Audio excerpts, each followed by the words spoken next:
आज का जीवन मंत्र, दूसरों का अपमान करने वाले को खुद भी एक दिन बेइज्जती झेलनी पड़ती है। अपने व्यवहार और शब्दों को संयमित रखें। एक दिन स्वामी विवेकानंद किसी गांव में प्रवचन देने जा रहे थे। उनके साथ कई शिष्य भी थे। रास्ते में उनके एक विरोधी का घर भी था। स्वामी जी के विरोधी ने जब उन्हें देखा तो वह गुस्सा हो गया। वह व्यक्ति विवेकानंद से नफरत करता था। जैसे ही उसने स्वामी जी को देखा, वह दौड़कर उनके पास पहुंचा और जोर जोर से गालियां देने लगा।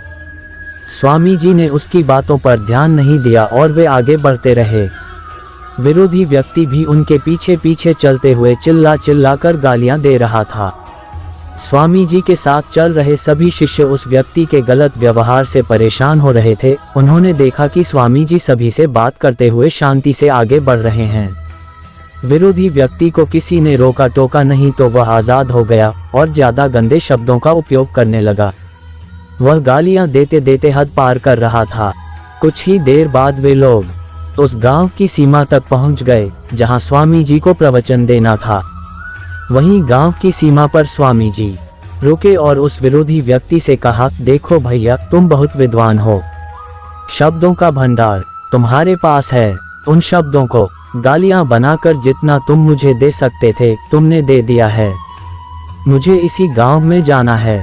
अब तुम यहीं रुक जाओ, क्योंकि मेरे पीछे पीछे तुम इस गांव में आओगे और इसी तरह मुझे गालियां देते रहोगे तो सभा स्थल पर मेरे जो भक्त हैं वे तुम्हें दंड देंगे और मैं तुम्हें उन लोगों से बचा नहीं पाऊंगा। मुझे तकलीफ होगी कि मेरी वजह से तुम्हारे जैसे विद्वान व्यक्ति की पिटाई हो गई। पिटोगे तुम और पाप मुझे लगेगा। अच्छा तो यह है कि तुम यहीं रुक जाओ और वापस लौट जाओ। जो भेंट तुमने मुझे दी है वह भी अपने साथ वापस ले जाओ।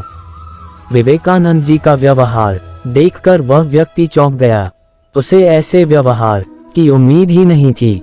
वह स्वामी जी के पैरों में गिर पड़ा और उनसे क्षमा मांगने लगा। सीख, स्वामी जी ने उस व्यक्ति को समझाया कि किसी के भी साथ गलत काम करोगे तो दंड पता नहीं किस तरीके से मिलेगा, क्योंकि कर्मों का फल तो मिलता ही है। इसीलिए सभी के साथ सम्मान के साथ व्यवहार करें, अच्छे शब्दों का उपयोग करें, किसी के लिए भी गलत बात न करें।